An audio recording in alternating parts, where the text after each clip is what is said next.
When kids laugh, we condition them. We are like a spray of cold water on their natural ways. We immediately tell them that they have had enough. We try to condition even their laughter. I have heard mothers telling their daughters, "Don't laugh like a man, laugh like a lady." How can you culture laughter? Laughter is something that comes from your being. I tell you, all your conditioning of your children is just to make replicas of your own dull and dead self. Till you replicate yourself completely, you will not rest. I spent some time with a few children in my visit to America this year. I spent about an hour interacting with them.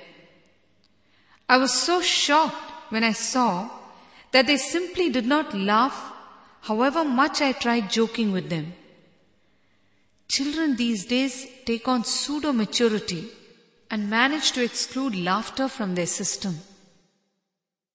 If they cannot laugh as kids, what will they do when they grow up? It was too much for me. People tell me that my laughter is infectious.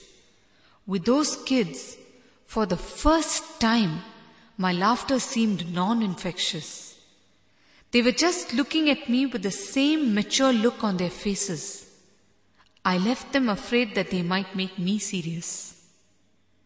You see, maturity does not have anything to do with excluding laughter, but somehow we feel that when we are mature, we should automatically laugh less.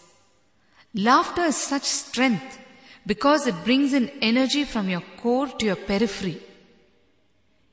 If you sit in on my sessions, most of the time there will only be laughter. Some joke will be cracked or some story will be told and everyone will be laughing. I never allow seriousness to set in. Even with people who do my work in the ashram, I never allow seriousness to set in them. A small story. A very humorous speaker was invited to a town to deliver a speech. He came to the program with a big group of people. The organizers were surprised when they saw the number of people with the speaker. The speaker saw their surprised look and explained, "It is becoming difficult to get people to laugh these days, so I carry my own audience.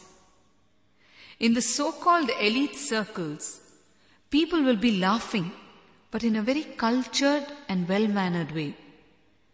This is not real laughter. This is dead laughter. Laughter can never be conditioned. If it is conditioned, it is not laughter. It is not the meditative laughter that we are talking about.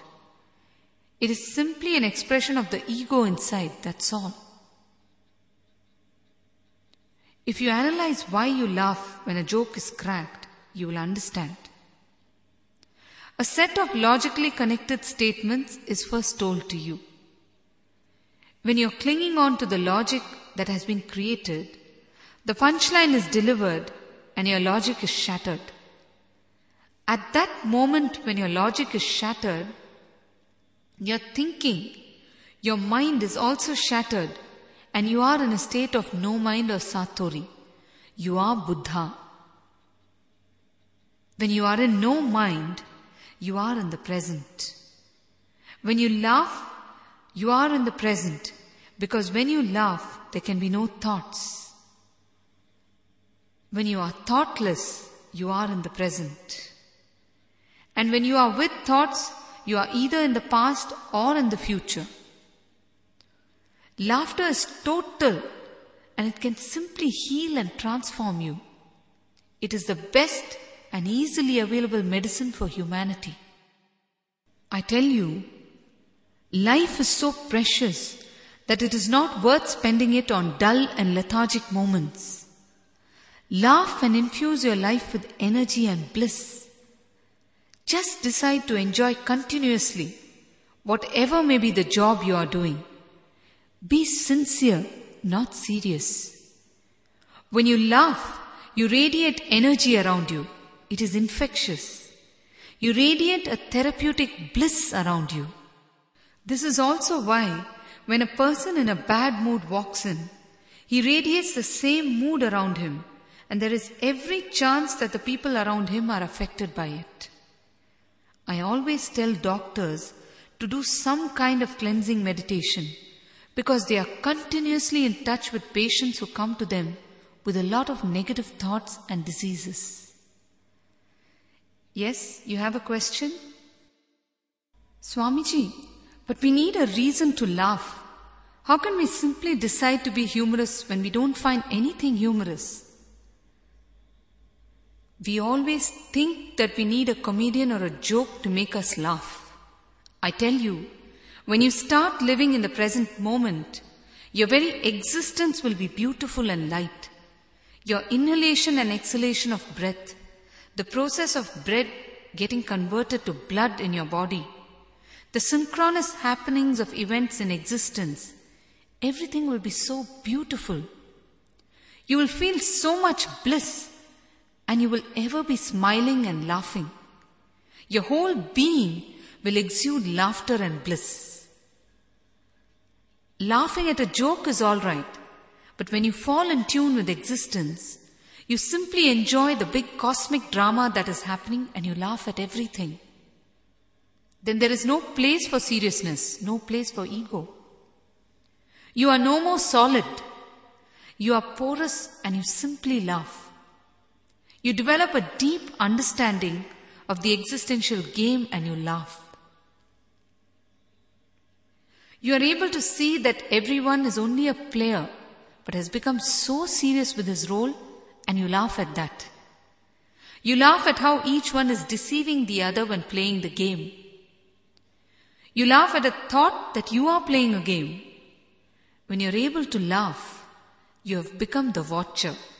And when you have become the watcher, you are separate from the I and mine, the ego. A small story. Once there was a conference of Buddhist monks on the meaning of true spirituality. Each monk went on the stage and gave long speeches. Finally, it was the turn of a Zen monk to speak.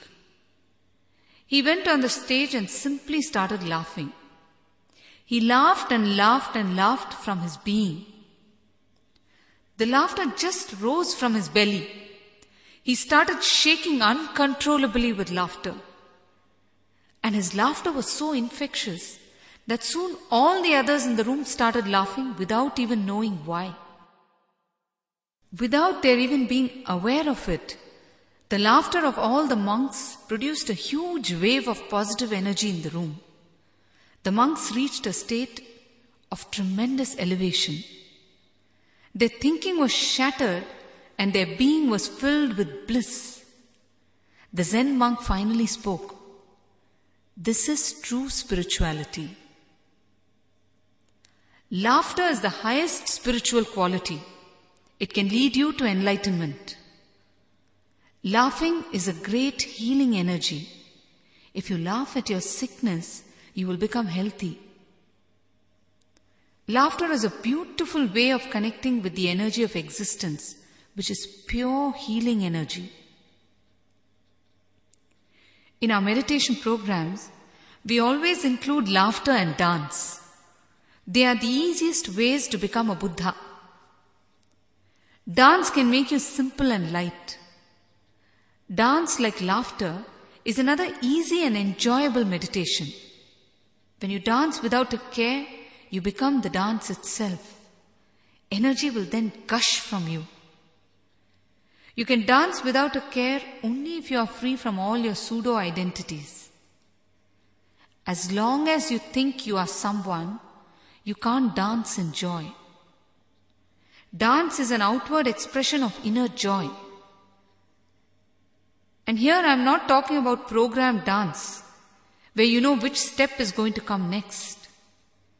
I am talking about letting go of your so-called identities and feeling the oneness with existence and dancing with that joy. The self-conscious ones are the egoistic ones. They are so bothered about what others